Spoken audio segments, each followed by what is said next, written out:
네, 여러분 반갑습니다. 어반입니다. 오늘은 마이크로닷 이야기를 한번 해보려고 하거든요. 마이크로닷 뭐 다들 아실 거예요. 이 랩하네 덩치 좀 크고 랩하고 이렇게 좀 약간 호감상이었잖아. 근데 부모님이 완전히 희대의 그런 사기꾼 중에 갑오브 사기꾼이었는데 이게 결국에는 밝혀지게 된 다음에 이게 형이 집행이 됐었거든요. 실제로 그 원심에서 각각 징역이 3년, 1년 이렇게 집행이 됐었는데 이걸 항소심까지 올렸더라고요. 그럼 항소심 올라간데도 뭐 원심 그대로 또 3년, 1년 이렇게 된 거예요. 근데 사실상 이게 항소심이 끝나고 난 다음에 상고 기간이 있는데 상고는 포기했더라고요. 그래서 사실상 마이크로닷 부모는 이게 3년 동안 살고 그리고 1년 동안 살면서 엄청난 돈을 벌게 된 재테크의 황제가 된 거죠. 따지고 보면. 그래서 당시에 이게 기사가 났을 때는 뭐 20억을 사기다라고 얘기가 있었는데 정확히 사기친 금액은 3억 9천만 원이라고 합니다. 뭐 지인들 열댓 명 좀 넘게 친인척 포함해가지고 3억 9천 이렇게 땡겨가지고 날라는데 3억 9천만 땡긴 게 아니라 그거 말고도 마이크로닷이 충북 부모님이 원래 충북 제천에서 낙농업을 하셨거든요. 그러다 보니까 뭐 젖소도 있고 뭐 이것저것 많잖아. 그래서 갈 때 되게 돈만 훔쳐서 날랐겠어요. 이렇게 담보대출부터 시작을 해가지고 그리고 당시에 좀 약간 낙농업이 안 좋아갖고 국비에서 돈도 지원을 해줬다 하더라고요. 그래서 국비지원금까지 해서 진짜 야무지게 그냥 다 털어가지고 해외로 이렇게 뉴질랜드로 날랐는데 근데 내가 되게 신기했던 거는 그 뉴질랜드 그렇게 날랐고 이제 범죄자가 돼 있는데 이게 입국 같은 거 이게 자연스럽게 몇 번 했잖아. 텔레비에도 몇 번 나왔잖아. 그래서 나는 맨 처음에 마이크로닷을 되게 좋게 봤던 것 중에 하나가 일단은 마이크로닷 자체는 얼굴 자체는 좀 호감상이란 말이야. 호감상인데 그 어디 도시오브였나 내가 테레비를 잘 안 보거든요. 근데 거기 나왔던 게 막 마다시 막 그러면서 뉴질랜드 있을 때 너무 힘들었어요. 그래서 부모님이 사기를 다 당했다. 그래도 돈 다 털리고 2년 동안 수제면 먹었다 이렇게 얘기를 하는 거야. 그래서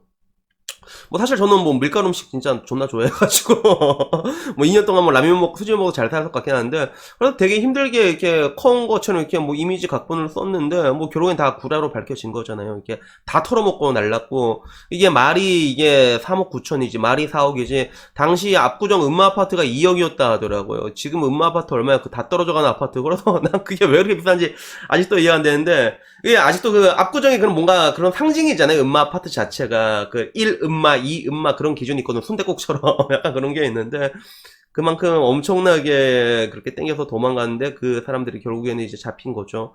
그래서 맨 처음에 좀 궁금했던 거는 나는 공소시효가 그래도 지나지 않았나 생각을 했었는데 이게 검색을 해보니까 구글에서 알려주는 게 해외로 도주하게 되잖아요. 그러면 그 공소시효에서 제외가 된다고 하더라고요. 그게 그 기간 자체가.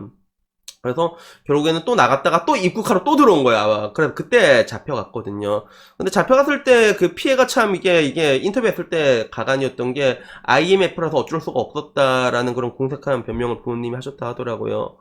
여기서 가장 안타까운 건 뭐냐면 그거예요. 일단은 첫 번째 피해자들이 가장 안타깝죠. 그 사기 금액도 어마어마한데 그 중에서는 그 사기 당해가지고 막 뒷목 잡다가 쓰러져서 진짜로 실제로 돌아가신 분도 계신다고 하는데 여기서 더 열받는 거는 이게 합의를 할 때 합의금에 대해서 그 원금을 제시한 거야. 당시에 3억 9천만 원을 원금으로 제시를 했던 거예요. 그래서 테레비나 이런 데서 찍힌 마이크로닷 그런 건물이나 이런 거 보면 몇십억씩 하는 건물들이 있거든요. 그래서 이게 제일 안타까운 게 뭐냐면 실제로 사기를 치잖아요, 여러분. 그 원금 회수가 안 된다고 하더라고. 이 원금 회수가 실질적으로 90% 정도가 안 된다 하더라고. 그래서 이게 진짜 웃긴 게 한국에서는 세금 같은 거 안 내면 이거 세금 이게 이자 금리 맞춰서 따박따박 늘어나잖아. 그 다음에 채권 추심 진짜 확실하게 그냥 빨간 다시 탁탁 붙이고. 근데 사기에 대해서는 이게 안 되는가 봐. 그게 왜 이게 뭐 이게 재산 세탁하고 그렇게 되면 이게 뺏을 수 있는 그 명분이 없는가 봐요. 그게 그래서 못 뺏는가 봐요. 그게. 그래서 일전에 뭐 압구정 청담동 주식부자 이희진 같은 경우도 결국 잡혀갔잖아. 잡혀가고 그러는데 여튼간에 이렇게 되면 가장 안타까운 건 이제 그 사람들의 고통은 무엇으로 보상을 받냐는 거지. 뻔히 봐도 그 저택이 있는데 그것도 어떻게 채권도 못 추심도 못하고 그런 것들이 있어가지고 결론적으로 아까 말한 것처럼 뭐 3년 이게 노년에 좀 힘들긴 하지만 3년 산다고 해서 뭐 이제 보니까 부모님 나이가 이제 환갑 이제 넘으셨더라고. 환갑 넘으신 분들이 요새 평균 수명 80세 넘는데 우리 큰할머니 101살에 돌아가셨단 말이야. 그러면 이제 노후자금 짱짱하게 챙긴 그런 것들이 되는 것들이죠. 결론적으로 이게 봤을 때 일단은 뭘까 연자제라는 것도 적용되면 안 된다고 생각하지만 마이크로닷은 이 죄질이 좀 안 좋은 것 같아요. 이게 내가 왜 그걸 안 좋다 얘기하냐면 옛날에 뭐 이게 블랙조도 활동할 때도 그렇고 그때마다 이게 너무 이게 제천에서 뒤집어지는 사고라서 사람들이 이런 것들을 제기를 했단 말이야. 사기친 거에 대해서. 근데 대응을 하더라도 그거 이제 강경 대응하겠다고 이제 그런 것도 허위 루머 퍼뜨리면 강경 대응 법적으로 하겠다고 으름장을 넣은 것도 있고 실제로 피해자랑 마다시 만났는데도 마이크로닷은 모르쇠로 일관을 했다 하더라고. 나는 모른다. 나랑 관계없는 일이다. 우리 부모님 일이다. 이런 식으로 배째라. 자기는 그리고 한참 잘 나가고 있을 때였거든. 다행히도 뭐 잘 나가다가 이제 하늘 끝에서 올라가려는 찰나에 지금 이제 땅끝까지 떨어졌긴 하지만 만약에 마이크로닷이 좀 잘 나가려고 했을 때 좀 머리가 있는 사람이었으면 어떻게든 피해자를 찾아갔겠지. 무릎 꿇고 빌고 이거 어떻게든 이렇게 해주겠다라고 얘기를 했으면 이 일이 수면 위까지 안 올라왔을 수도 있어요, 사실. 맞잖아. 진짜 피해자들 10명 조금 넘네. 그 사람 다 찾아가가지고 무릎 꿇고 싹싹 빌고 이 싹싹 빈다고 해서 안 돼. 이거는 몇 대 좀 쳐맞아야 돼. 임플란트 몇 개 박을 박하고 쳐맞고 근데 내가 지금 돈 잘 벌고 있으니까 그리고 부모님 저택도 있었잖아. 그러면 이렇게 하겠다라고 했으면 적어도 부모님은 깜방에 잡혀갈지언정 마이크로닷은 뭔가 이게 방송 활동을 그래도 할 수 있지는 않았을까. 재기불능품까지 가진 않았을 것 같긴 한데 문제는 마이크로닷 대응 자체가 너무 뻔뻔했어요. 그 상황에서 너무 뻔뻔해가지고 이거는 뭐 연좌제 차원이 아니라 그냥 텔레비에서 그냥 안 봤으면 좋겠어. 나는 나와서도 안 되는 것 같고 그래서 결국에는 뭐 가장 안타까운 건 피해자들이긴 하지만서도 여기서 대한민국이 왜 사기공화국이 됐냐 보면 법적으로 굉장히 약하거든요. 사기죄에 대해 갖고. 그래서 동종업 그런 같은 이제 재범이 되는 확률이 되게 높다. 사기 같은 것도 나와서 또 친단 말이야. 38%가 또 친다고 하더라고.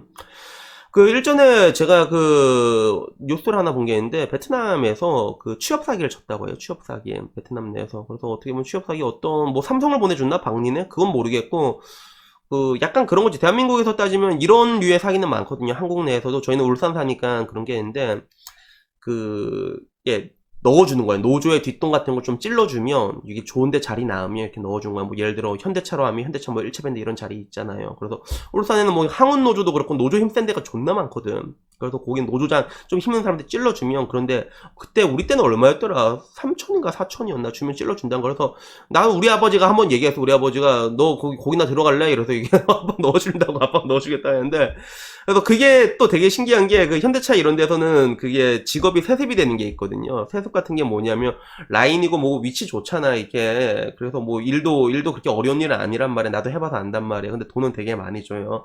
그러면 아버지가 퇴직할 때 그 자리를 자식한테 대물림하는 게 가능하거든요. 근데 이게 비단 내가 알기로 현대뿐만 아니라 대기업들 중에서 대한민국이 워낙에 제조업이다 보니까 그쪽에선 다 조금씩 있어요. 유명한 데에서는 그런 게 있다 하더라고. 그래서 옛날에 내 친구도 한 명이 장인어른이 이렇게 가면서 맨 처음에 좀 주려고 했어. 자기 자리를 주려고 했는데 근데 내 친구는 좀 잘 살고 막상 이제 보면 이제 그 집안에 그 막내 아들이 좀 약간 좀 빌빌거리고 있었단 말이야. 그래서 결국에는 그 자리를 이제 막내 아들한테 물려주게 된 그런 훈훈하다고 해야 되나? 그래서 그런 게 있는데 여튼 간에 뭐 결론은 베트남 내에서 한국인들이 그런 취업 사기를 친 적이 있거든요. 결국에는 그거 다 잡혔단 말이야. 그래서 당시에 형이 어떻게 집행됐냐면 무기징역이 떨어졌어요. 그때. 한국인 주범한테는 무기징역이 떨어졌고 거기 동조했던 공범들 4명한테는 각각 20년씩 떨어졌다 하더라고요. 그래서 저는 뭐 한 번씩 보면 그 대한민국이 선진국이냐라고 말했을 때 선진국인 거는 사실이거든요. 실전 줬던 세계 10위권 지금 한 12, 13위 되나? 그런 경제대국이 있고 그리고 무엇보다도 한국 전쟁 이후에 아무것도 없던 나라가 이까지 큰 거에 대해 진짜 어메이징한 거란 말이야. 이런 나라가 없단 말이야. 이렇게 큰 건 사실이란 말이야. 그래서 선진국인 건 분명히 맞는데 한 번씩 보면 대한민국이 선진국에서 굉장히 선진국 수준이 굉장히 미개하다 느낄 때가 많거든. 예를 들어 뭐 국민들의 전반적인 특정 부분에 대한 그런 의식은 난 굉장히 안 좋다고 생각하는 것들도 있는데 근데 그걸 따라서 국가가 좀 미개한 부분들도 있어요. 그래서 특히나 형 같은 걸 집행하는 데 있어서 사기죄나 이런 데서 너무 관대한 것들이 있고 그래서 그런 것들도 있고 뭐 예를 들어 뭐 법률적으로 봤을 때도 진짜 병신 같은 법 많잖아. 그래서 이런 것들을 보면 참 대한민국은 선진국인가 아닌가 뭐 좀 아리까리 할 때가 많습니다. 여튼간에 뭐 이게 진짜 여러분들 진짜 돈거래 같은 거 있잖아요. 돈은 그냥 절대로 빌려주지 마세요. 그냥 절대로 그냥 빌려주지 마시고, 빌려주면 그냥 잃었다고 생각하고, 그래갖고 돈에 대한 얘기도 나중에 생각나는 게 있으니까 제가 다음에 한번 얘기를 해드릴게요. 살다 보면 돈거래를 안 할 수는 없거든. 근데 뭐 그럴 때는 뭐 어쩔 수 없긴 하지만서도, 가급적이면 돈거래는 그냥 절대로 빌려주지 마십시오. 그냥 준다고 생각하고 주면 줄지언정 절대로 하지 마시고, 마지막으로 뭐 마이크로닷 앞으로 두 번 다시 안 봤으면 좋겠고, 그리고 사기꾼이나 이런 사람들도 좀 형량이 좀 강화가 되면 좀 더 좋지 않을까, 그런 생각을 해봅니다. 여튼간에 뭐 오늘 영상은 여기까지고요. 다음에는 뭐 조금 더 재밌는 영상으로 찾아뵙도록 하겠습니다. 이상입니다. 감사합니다.